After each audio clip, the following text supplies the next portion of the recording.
नमस्कार, जय हिंद, वंदे मातरम। एक बार फिर से आपका बहुत बहुत स्वागत है हमारे YouTube चैनल JRP किंग के अंदर। आपको बता दें कि लोकसभा चुनाव का बिगुल बज चुका है। लोकसभा चुनाव की तारीखों का भी ऐलान होने वाला है।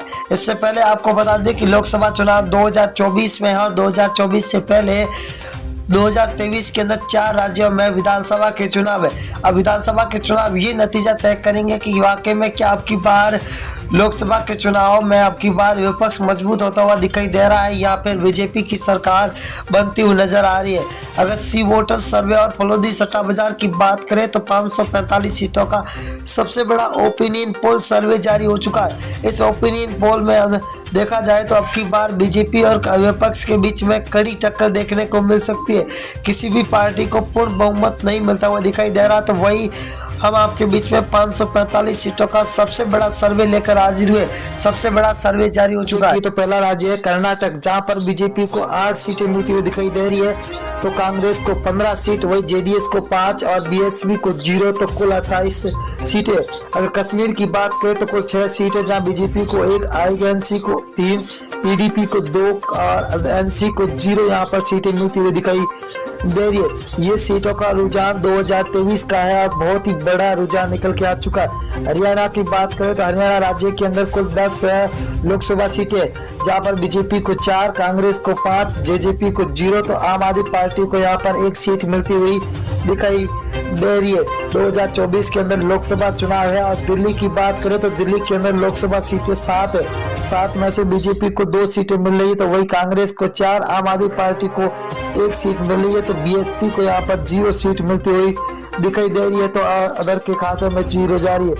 अगर हम पंजाब राज्य की बात करें तो 13 लोकसभा सीट है, जहाँ बीजेपी को 1 सीट मिल रही है, वही कांग्रेस को 2 सीटें मिल रही है, तो आम आदमी पार्टी के खाते में 9 सीटें जारी है और एसएडी को 0 सीट मिलती हुई दिखाई दे रही है।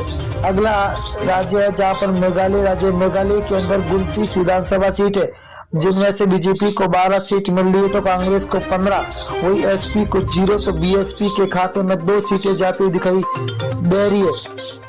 अगला राज्य झारखंड। झारखंड की बात करें दोस्तों तो यहाँ पर 19 लोकसभा सीटें, जहाँ बीजेपी को 6 मिल रही, तो वही कांग्रेस के खाते में 8 सीटें जा रही है, तो जेएमएम के खाते में 5 सीटें जा रही है, तो आरजेडी के खाते में 0 सीट मिलती हुई दिखाई दे रही है।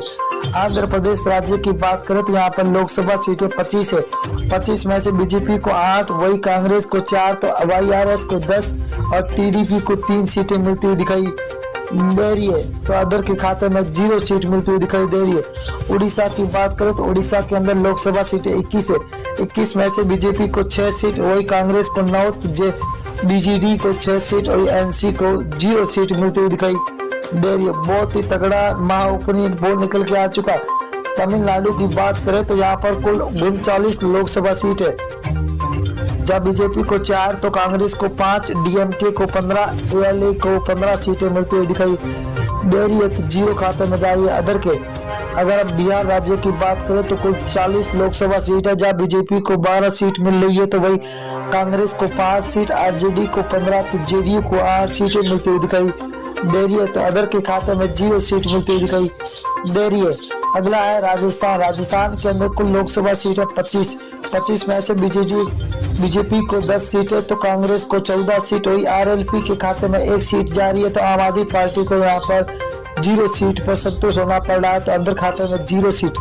उत्तर प्रदेश की बात करें तो कुल 80 विधानसभा सीटें है, जहाँ बीजेपी को 32, वही कांग्रेस के खाते में 14, एसपीआई के खाते में 27, बीएसपी को 2 सीटें, वही अदर के खाते में 5 सीटें जाती हुई दिखाई दे रही है।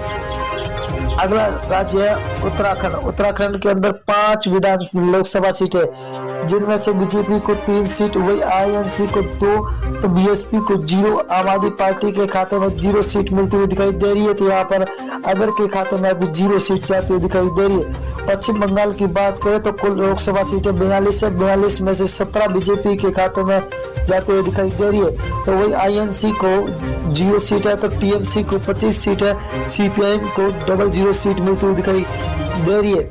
आंध्र प्रदेश की बात करें तो आंध्र प्रदेश के अंदर लोकसभा सीटें 2 है, जहां पर बीजेपी को 1 सीट मिल रही है। तो यहाँ पर कांग्रेस के खाते में 1, एसपी को 0, तो बीएसपी के खाते में भी 0 सीट जाती हुई दिखाई दे रही है, तो अदर के खाते में 0। अगर हम मेघालय की बात करें तो मेघालय के अंदर लोकसभा सीटें 2 है, 2 में से बीजेपी के खाते में 0 सीट, 1 सीट जा रही है, तो वही कांग्रेस को 1 सीट मिल रही है। तो एसपी को 0, तो बीएसपी के खाते में भी 0 सीट जाती हुई दिखाई दे रही है। अगला राज्य है जहाँ लक्षद्वीप है, लक्षद्वीप के अंदर लोकसभा सीट 1 है, वही 1 कांग्रेस के खाते में जाते हुए दिखाई दे रही है, तो बीजेपी को यहाँ पर 0, एसपी और बीएसपी के खाते में भी 0 सीट जाती हुई दिखाई दे रही है।